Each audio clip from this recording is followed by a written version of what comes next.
Hello guys, good morning. Welcome back to my channel. So right now, we're heading to the pier here in Cebu because we're going to Bohol guys at we're bringing this car to Bohol. So wala lang, bakasyon lang kami doon kasi naboboard kami sa bahay na naman. So ayun, papunta na kami ngayon sa pier kasi 10 AM daw yung boat pero it's 8:10 AM pa. So mag-traffic ngayon guys, so ayan, nagmamadali kami kasi baka di pa kami makaabot sa 10 AM at yung next boat is 1 PM, so ang tagal kapag di kami makaabot sa 10 AM, so nagmamadali kami guys. So ayan, medyo malayo-layo pa kami sa pier. Wala kaming plano kung ilang araw kami dun sa Bohol pero di ko alam guys, baka ilang araw lang.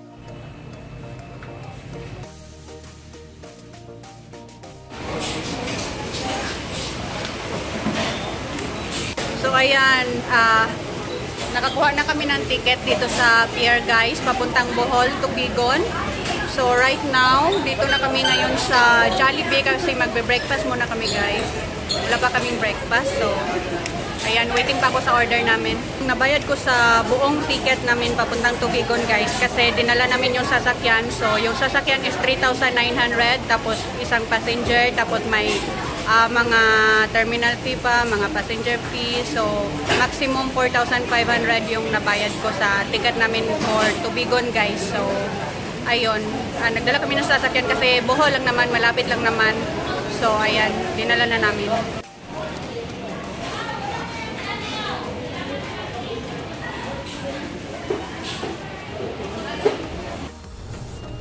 Hi guys, ayan, boarding na kami ngayon. So it's 9:40 AM na at 10 yung alis ng barko na ito. So ayan, papaboard na kami guys. Papuntang Tubigon, Bohol. Ayan, bakasyon tayo guys.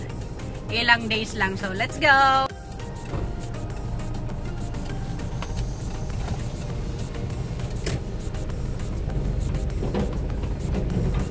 Oh, nice view. It's clean this boat.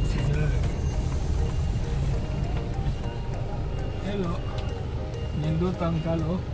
Anay di kalo. Ako upaw ba? Mas mayo tago-tago.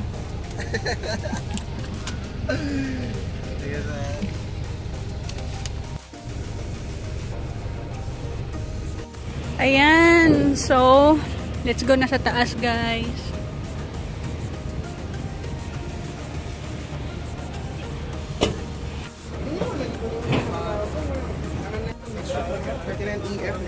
Thank you.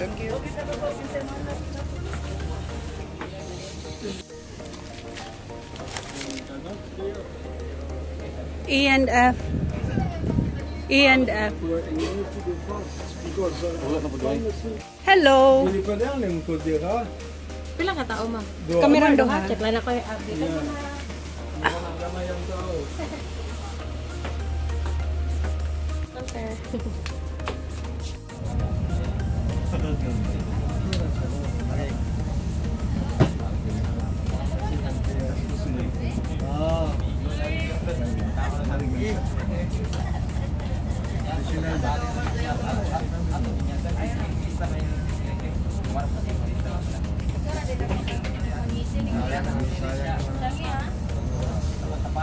Dito wala rin trabaho.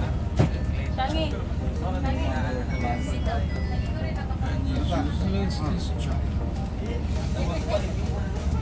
Dawa?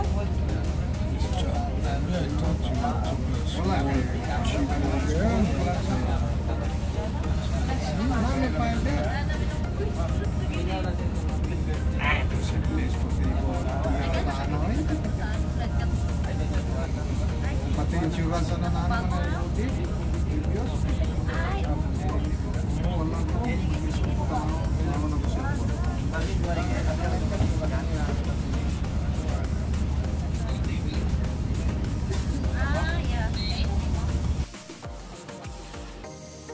Hi guys, ayan, so right now kakarating lang namin ngayon dito sa Tubigon, Bohol guys at di pa kami nakababa kasi nagdadock pa yung barko.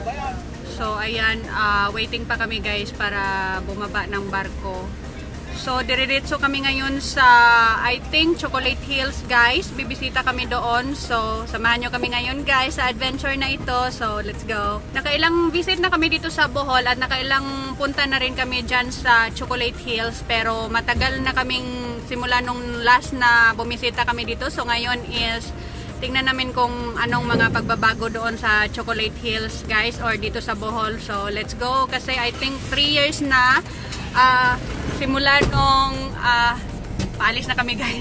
Simula nung last time na bumisita kami dito sa Bohol. So, ayan. Let's go, guys. Excited here kung anong mga pagbabago dito.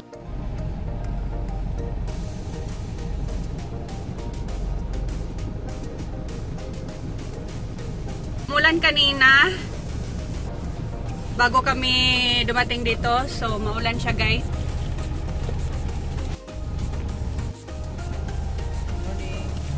Morning. Thank you. Okay.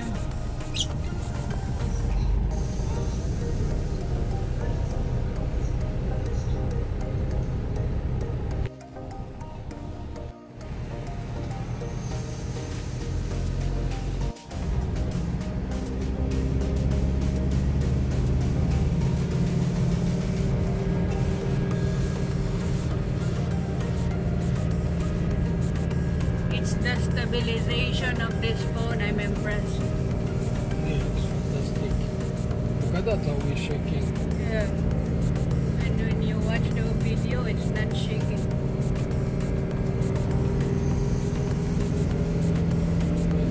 I think he has plenty of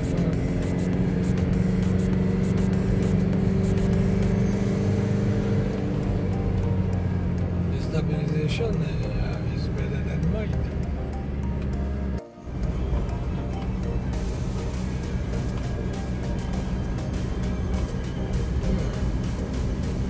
Look at that. What's the heck? Sometimes when it was raining,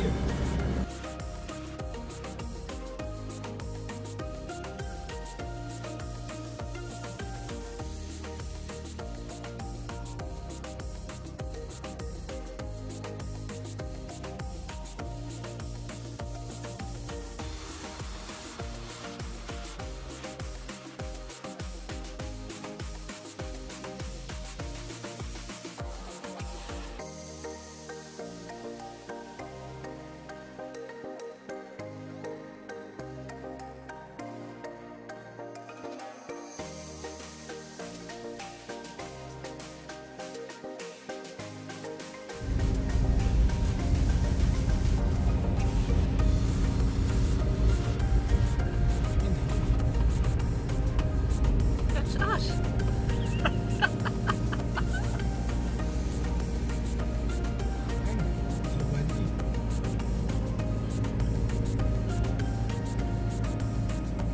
Wow! So, dito na kami ngayon sa Chocolate Hills, guys. Sa entrance nila. Wow! Merong ilang mga turista.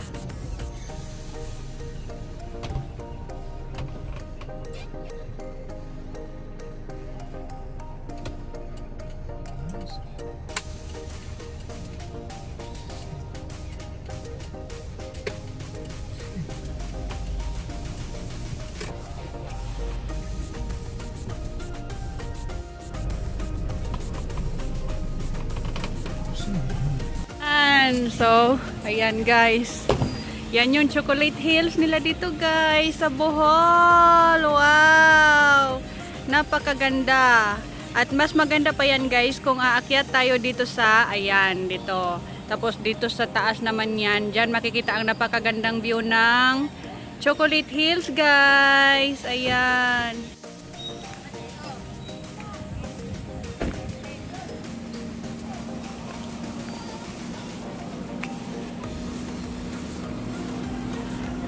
Wow, so ayan yung mga tao, guys.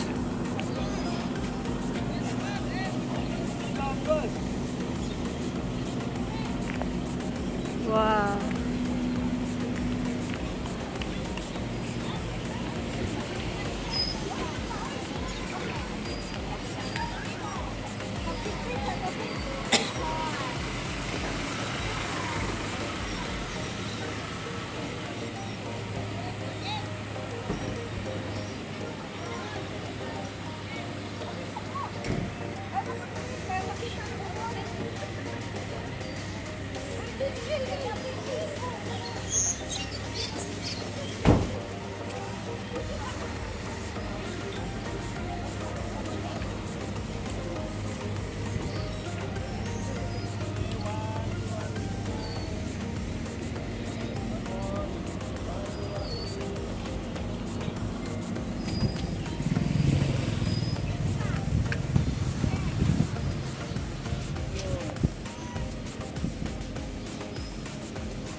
Ayan guys, ang Chocolate Hills guys. Wow.